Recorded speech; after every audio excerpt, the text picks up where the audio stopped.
So we're in the process of packing for a little 3-week adventure around Italy, my wife and our 4 and 2-year-old. There's gonna be hiking, there's gonna be a wedding, there's gonna be temperatures ranging from 40 to 80 degrees Fahrenheit. So cold, hot, everything in between, some rain. It's the ultimate packing puzzle. And I find that for a lot of people, packing is this analysis paralysis, anxiety inducing experience, which typically leads to frantic overpacking.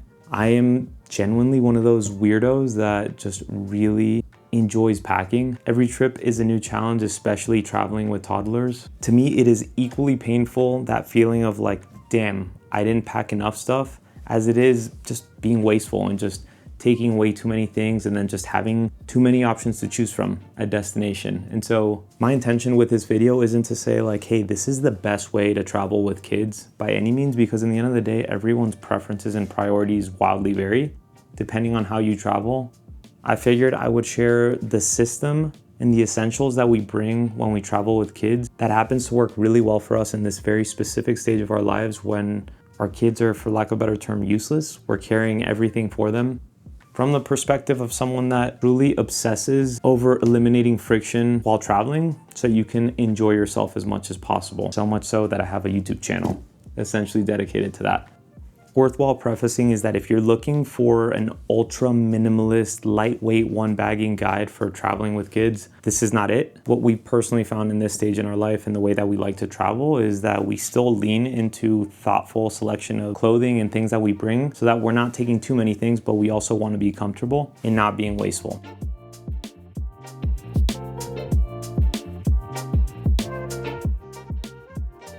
So our go-to system has been 2 roller suitcases, spinners. I'll explain why. One is a carry-on and then the other one is a check luggage. We have 2 personal item size backpacks. One is for my tech essentials, laptop, tablet, camera, etc. And then the second one is the kid bag. There's something in there that is on the bulkier side that I'll talk about when I get into it that is worth its weight in gold. And then the other usual suspects, snacks, toys, entertainment, all of that good stuff. Beyond that, we take a medium-sized sling that is our grab and go diaper bag, a compact travel stroller, and then on this particular trip and on a lot of trips, a packable day pack that, given the fact that we're going to be doing a lot of hiking, it works really well for that, as well as a day pack at destination when we don't want to carry anything too heavy without taking up much space in the suitcase. So in terms of clothing, our indefinite packing setup is essentially taking about 7 days worth of clothing plus maybe an extra day worth of buffer, and then just doing laundry once we're at destination. And then the places where I think you have to be more strategic are how many shoes do you take. Our go-to is 2 pairs of shoes. For this trip in particular, we're gonna have to take a formal pair of shoes as a 3rd pair of shoes for the wedding, unfortunately, but we're still making it work. And then with the kids, their clothes take up less space. They get dirty a lot quicker. And so for them, we'll do like 4 pants, 8 shirts, couple like nice-ish outfits, but still taking the same amount of shoes. Now, I'm gonna start off with the check luggage because I think it's the most controversial thing on here. I'll be honest, I have been anti-check luggage my whole life. It wasn't until we had our 2nd kid that we ever checked a bag in for the first time. For the obvious reasons, right? Like having to wait for something when you get out of a flight, and then also the possibility that it gets stolen. Now for us, it became less about like needing the space for everything and more about like how important it is to be hands-free, especially when you're trying to wrangle a couple of Tasmanian devils at an airport, which inherently is already a bit of a stressful experience. And so when we had our 2nd kid, my wife suggested it. It was a bit of a battle to finally like make it happen. And honestly, we haven't turned back since. To us, the risk of it potentially getting lost, having like that peace of mind with an air tag that we can at least see where it is, or just having to wait longer for the suitcase, which like granted, last year it happened to us. We got to Madrid and something happened and we ended up like having to wait an additional like 2 hours at the airport for the suitcase, and it was painful, and yet we are doing it again. With this setup, my wife packs her stuff and the 2 kids' stuff in that 1 check luggage for this trip in particular. We're also like packing like my suit and dress shoes in there, and anything that's essential that we can't risk losing, that's gonna go in the carry-on suitcase. But getting to the airport, having the 2 backpacks on the luggage pass-throughs, technically with one hand I can carry the 2, which is one of the big added bonuses of having spinners. While understandably, if you're looking for a suitcase that you want to last as long as possible and you're gonna be like rolling it along really uneven, crazy surfaces, then a two-wheeled suitcase is always the move, because like the fixed wheels have more stability, they're less likely to break. There's a reason why when you're at the airport, you see the pilots and the flight attendants walking around, they're all rocking like the same like Travel Pro two-wheeler setup. But yeah, get to the airport, check the bag in, and then really I'm just rolling one piece of luggage. I've got my heavier personal item, like tech bag on the luggage pass-through, and then I'm just carrying the kid bag, and we've got the stroller, and then we've got as many hands as possible to keep our kids under control. On this trip, we're taking the larger Bellroy Transit check-in bag. I believe the internal volume is around 90 liters. And if you've watched the channel, like my go-to like carry-on spinner suitcase is the Bellroy Transit carry-on version of that. That's been out for a lot longer. I freaking love it, and I love the check-in version for all the same reasons. The design is awesome. They've got great colors. Their woven grab handles give it a ton of personality, and it's a really nice tactile experience. I love the fact that pretty much everything on that suitcase is easily replaceable by yourself in case it breaks, where Bellroy sends out the replacement part rather than you having to send it in. And both cost and weight relative to the overall build quality and construction, I think it's a really, really easy recommend to a lot of people. Now, even though the Bellroy Transit carry-on has been my go-to carry-on, I feel like it might be getting replaced. Would I easily recommend this over the Bellroy? I wouldn't as easily, because it costs considerably more. This is the Carl Friedrik Carry-On X. Carl Friedrik is a London-based brand that makes high-end suitcases as well as backpacks, briefcases, a little bit of everything in the travel daily carry world. I'm gonna be doing a dedicated review on this when I get back from the trip, once I've had the chance to properly test it out. But there's a few things I really, really appreciate about this suitcase so far, independent of the price point, because it's in the $700 range. So is this twice a suitcase as the Bellroy? Absolutely not. Is the attention to detail, the materials, the overall build quality more refined and noticeably? Yes, it is as well. But a few reasons why I'm really looking forward to this suitcase on the trip is that the look I think is awesome. It's got that quiet luxury aesthetic that I really look for in products. It doesn't have that like Rimowa, look at me, I'm an expensive luggage in your face sort of vibe. But I think to the discerning eye, like the leather touches, this little accent piece here, the leather grab handles, the aluminum frame, the liner fabrics are really nice. And then of course, as expected at this price point, Hinomoto Japanese wheels that are really, really smooth. But a few things that I really appreciate about this suitcase are, one, it's not the only one that does this, but you get best of both worlds in terms of polycarbonate shell, where you have a lighter weight construction. It has a bit of expandability compared to aluminum, and it also doesn't dent as easily. So aluminum is heavier, dents easily, and it's completely rigid, so you're very confined to that specific amount of space. But typically one of the functional advantages of aluminum is having that frame, which this one has an aluminum frame, which is preferable from a longevity standpoint, but also the zipperless design. So you've got the buckles. These buckles are, I need to start a Pilgrim churned butter buckle satisfaction rating. But these are fantastic. And so one of the biggest failure points in suitcases are the zippers, which you do get in the front admin panel. But that's the other thing that I actually really love about this suitcase, right? Is that it incorporates this front admin panel design, which is not unique to it, but they've executed in such a way where it doesn't compete with the internal space. It depends on how much or how little you use. Right now, as you can see, I have it fully packed out, so it protrudes out, but you can still comfortably fit a laptop in there. I think for me, like in this trip in particular, I'm gonna be testing out a portable travel monitor that's like 15.6 inches, and something like that where it's like adds weight to your bag. You don't wanna necessarily carry it around in your backpack because you're not gonna be using it during transit. That's a perfect place for that. And so this with a bag still fully packed out, zips up really nicely. But yeah, one of the advantages of the polycarbonate is that it's lighter. So even though the suitcase weighs 9.5 pounds, which is exactly what a Rimowa original cabin carry-on weighs, the Rimowa is 35 liters of internal volume, and then this one is 43 liters. So it makes a big difference. You can actually fit a good amount while still having external dimensions that are compliant for most international carry-on requirements. I'm gonna show you how I pack it out for indefinite travel without being like hyper minimal while still having everything I need to be comfortable. The system that I use is very similar to the one that my wife uses.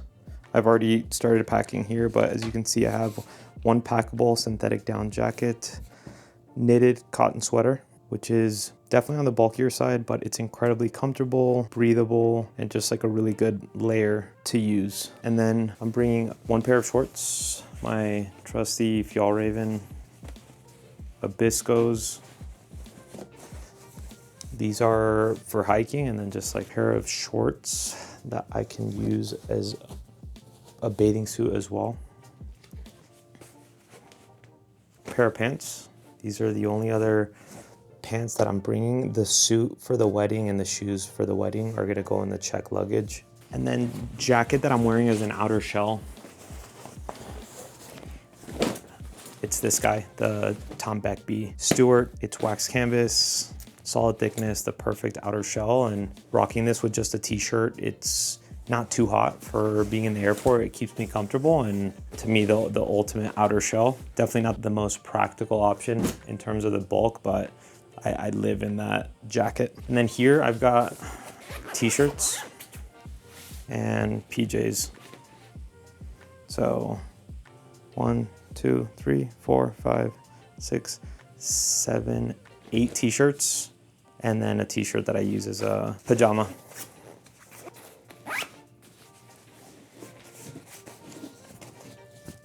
I've got socks layered in here, and then taking 2 pair of shoes, not including the dress shoes that unfortunately have to come for the wedding. In these shoes, I've got 2 socks inside each of them, and these are just waterproof Salomon XT6s, which I've used the Speed Crosses for years, and just purely for like hiking shoes, I still prefer them, but I think these are a little bit more versatile in that you can rock them around the city, and just we're expecting rain and we're gonna be doing a good bit of hiking. So these are great, and while they're comfortable, they are Gore-Tex, so they don't breathe as well. That's why they're not the shoes I'm gonna be wearing to the airport and for like most of the stuff. So like for that's where my trusty New Balance 991 V2s come into play. It's gonna be a very, very sad day when I have to replace these, but these things are still trucking along really, really well.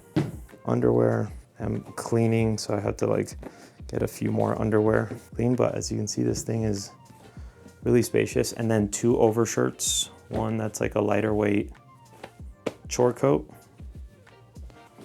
from Finisterre, and then this is a marine layer. I mean, this is incredibly, incredibly comfortable, and just something I can use to dress up. And then also I'm gonna be definitely taking some time off while I'm out there, but I'll also be working remotely. So just for my job, I need to be able to look like a semi-civilized human being, especially for the more important meetings. That's it. I really like the compression system on this Friedrik.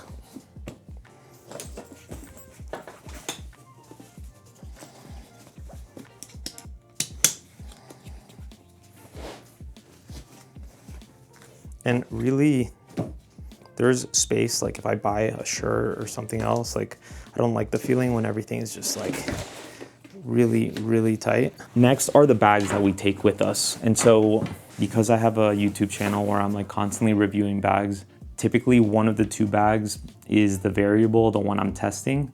But then the second one is the one that's like, this is the no-brainer that we're absolutely taking for the kid bag. And for us, that is the Able Carry Max CDC, one of my favorite bags in the world. And while there's plenty of more cost-effective kid bags, like the 50/50 gear ones that are specialized for that, I reviewed recently and they cost about half as much. But the Max CDC, one of the things that just makes this bag so incredible is the front stash pocket is like the mouth of a hippopotamus. And so when it comes to kid stuff, organization, yes, it's important for me. I'm an organization freak, but it's more about being able to segment bulkier things and having quick access to them. Change of clothes, snacks, toys, entertainment, etc. And so this front pocket is fantastic for it. For us, we only travel with 1 water bottle, and it's like a shared water bottle for the whole family. We refill it a decent bit, but we don't want to be carrying around a bunch of water bottles It has the best executed internal water bottle holder that I've ever experienced. And I think especially when you're traveling, carrying a bunch of stuff, ensuring that when you're, going through security or you've got the bag under you, just that it's not gonna slip out, roll under, and be lost into the abyss. Now, this is a 26-liter bag, which is pretty big, and typically we wouldn't need something so big, I would say, for the kids. But as you can see here, about 60 to 70% of the internal volume is being taken up by this little beast, which is the flyaway. We've had this thing for 3 years or so, since we had our first kid. And despite the footprint and the weight, I mean, it is truly worth its weight in gold. What this is essentially is an inflatable bed designed specifically for airplanes. And so it has a little manual pump. It takes 30 seconds to a minute to get everything ready.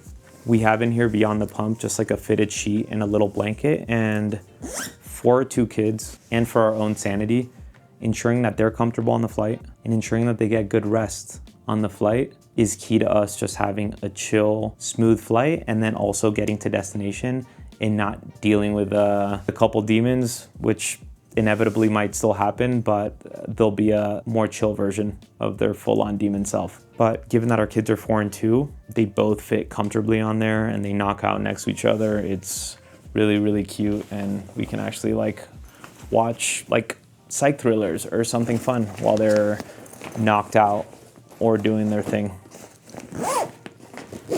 Speaking of just in-flight kid essentials, one thing that we really, really love is the yoto. This is the yoto mini, which is ideal for travel because it's smaller. We also have the regular yoto, and we try to be really mindful of screen time with our kids. Unless we make an exception, they're only allowed to watch stuff in the weekends. We notice the more stuff they watch, the crazier that they are. Of course, when traveling, that's a place where, we make a bit of an exception just for our own sanity. But generally speaking, we avoid it when we can. And so the beauty of the yoto is that it's this analog experience. It has a speaker, but on a flight, we'll put their headphones on with a splitter so that they can both listen to it. And then it comes with these cards. And so shout out to my wife for just finding this stuff out and being the one to be thoughtful in how they're brought up in that sense. But each of these cards are like little storybooks, right? And so you just literally plug it in, and as you can see, that's it. So they do it themselves. So if you want to hear about Mickey and Minnie. But yeah, I really appreciate that our kids will just tune out listening to stories, which feels a lot healthier than having to be glued to a physical screen. The other backpack, and this is one that I guess would be a little harder to universally recommend, but this is the Waterfield Designs Tech Folio. If you've watched the channel, I love this bag. I think it's replaced the Pioneer Carry Panda Pack as my favorite bag because in all reality, it's the bag that I've used the most in the past year. Now, completely understand this bag is really geared towards a more niche audience, but the reason I love this bag is as someone that connects the bags beyond just features and functionality. I like bags that spark a certain level of joy, and nothing sparks joy quite like a heritage inspired bag. That wax canvas, that leather, it rewards you the more you use it. Every trip you take it on, it comes back a little bit more you. But the issue is that most heritage bags, you're having to compromise on comfort, organization. It just ends up being not that practical for travel. But in my opinion, Waterfield Designs has mastered the balance of heritage and modern better than any other brand in that their bags are comfortable. They have a great carry experience first and foremost, despite the fact that they are a bit heavier, of course, using these natural non-synthetic materials. But secondly is just the organization on their bags is amazing. And the two reasons I keep going back to it is one, just the admin panel is full length, which is my preferred admin panel setup, gives you a lot of flexibility in what you can put in there. But then as a personal item bag specifically, something that's unique about this bag that took a bit of getting used to is that typically the main compartment zipper is towards the middle or the front of the bag, and you have the laptop compartment zipper in the back.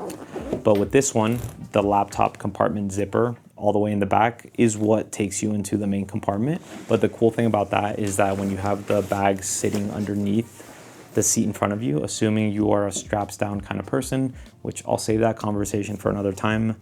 I'm all about quick access. So Quick access wins over germs for me. But all the key things that I would want access to in the flight: over-the-ear headphones, tablet, snacks, my journal, water bottle. It's a lot more easily accessible from the back part of the bag than in the middle or in the frontish area. Now, I think there's arguably a lot more, like, on paper, practical options for travel that are more lightweight, more weather resistant, still more comfortable. But what can I tell you? I still continue to go back to this one. And you know, one of the key things is that this is the bag that I have on my carry-on suitcase, and the weight of the bag is rarely on my back carrying it. Let me give it a little hug. It's been good to me. Next is a mid-size sling to use as a grab-and-go diaper bag. Now, pretty early on in our parenthood journey, we were very fortunate that we didn't have to do formula. My wife breastfeeds, so the amount of stuff that we needed to take in a diaper bag isn't that much. I think we quickly realized so much of the stuff that we were constantly taking with us was never getting used. And so early on, we transitioned into a sling, because leaving the house, whether getting into a car or when you're traveling, having it in a more compact carry system, when you take them to the bathroom, you don't have to lug a whole backpack with you. When you're lugging around the stroller, you don't have to like clip on like the specialized backpack straps for that. You literally just swing this over. We're all about that sling life, but when we had two kids that were both rocking diapers, we were using a bigger sling, the Bellroy 10-liter camera sling, which worked really, really well. But then eventually, once our oldest stopped using diapers, it just felt kind of like overkill, like too bulky and too much space for what we needed. And so we had been using, up until recently, the Air Day Sling 4 Max, which incredible sling, an incredible sling for that specific use case. Now my wonderful, incredible, amazing wife permanently misplaced it. I think there's still like a 5% delusional hope that it turns up somewhere. Not that I'm glad it went missing, but because it went missing, I had been testing the Pioneer Carry A41 sling. This is the new version, the 2.0. And for my personal carry needs, like a 1.5 to 2.5 liter sling is perfect for me as like a pocket relief sling. And so I wasn't using it a ton because it just felt like way too big for what I needed. But then I was like, well, let's try it out for diaper bag, and it's working out really, really well. If the Day Sling turns up, I don't know if we'd quickly jump on it, to be honest. The zippers are super smooth. Despite it having a pretty like slim footprint, it expands actually like an insane amount. And so right here we have like a full pack of wipes. We have 4 diapers, and then we still have space in here if needed for some snacks that we could put in the front. One thing that Pioneer Carry does really well is create independent volume in their pockets that don't compete with each other. And then while in airport transit mode, there's a zippered pocket here that fits 4 passports really comfortably as well. I love that it has a little handle on the back, so as we're like doing a little grab and go action, great place to grab it. And then the straps themselves are stitched on, which for everyday life, I think I prefer having a buckle to like undo it, but for traveling, especially in places like Italy that I've heard some horror stories about pickpocketers, it's nice just having the security that they can't just easily like rip it off. Really excited to take this guy on our adventure. Now, I won't spend much time here, but just like toiletry bags, one of the places where I think people just don't think a lot about, maybe they just don't care, or Ziploc bag works just fine. My go-to has been the Dop Kit 3 from Air. Really like this thing. It's compact, really fantastic organization. Love the build quality. And then my wife, who carries more than I do, has been really enjoying the Bellroy, the standard size of their hanging toiletry kit. I honestly, like if this thing was smaller, it would compete with this. It's just like too big for what I need, but the materials on it feel great. Bellroy's colors are fantastic. And I'll bring up one like travel essential for us. I am just a pretty lazy brusher of the teeth and just like trying to be more mindful of my long-term health, gum health included. Electric toothbrushes are really practical in that sense. But for travel, they're usually like really bulky. The charging setup isn't ideal, and the Suri toothbrush has honestly like become indispensable for us. This is the Pro, the 2.0 version that came out not too long ago. Before then, my wife and I had the 1.0, which is still amazing. Suri is a UK-based brand, big focus on sustainability, and what I love about their toothbrush is beyond the minimal, modern, really sleek design, is that they're incredibly compact. The battery lasts forever. Like, I charge it once a month, maybe more, maybe less. And then they come with a charging like travel box, which typically like I'll throw in the suitcase somewhere, and I just keep the toothbrush in here because usually I don't need it, but if we're going for 3 weeks, just for the peace of mind for my wife and I's toothbrush. While visually the design looks pretty similar, they've now incorporated built-in pressure sensor, so it reduces the vibration if you're pressing too hard on your gums. The metal charging pins on the bottom of the old one that were exposed are now covered. So you get like induction wireless charging. It does charge slower. They've made it about 25% more powerful, which comes at a drawback. The battery now lasts around 30 days, where before it was 40 days. But I would say from like a travel perspective, one of the really cool things is the travel case, which before was still awesome, but it's now shorter, it's slimmer, it's rounded, just feels a lot more premium. And both of these come with like a little button that when you put the toothbrush in here, it activates a little UV light to clean it. With the old one, it needed to be plugged in order to activate it. Now you can do it wirelessly, but beyond that, for both of them, that's how you can charge it via USB-C. It also comes with like a smaller cable / a magnetic stand. But to me, the beauty of this is like it works with any USB-C cable, so you don't need to worry about taking all of that stuff. I think if you find V1 at a great price, also absolutely worth it. But I do think they've made some meaningful, thoughtful update to the new version.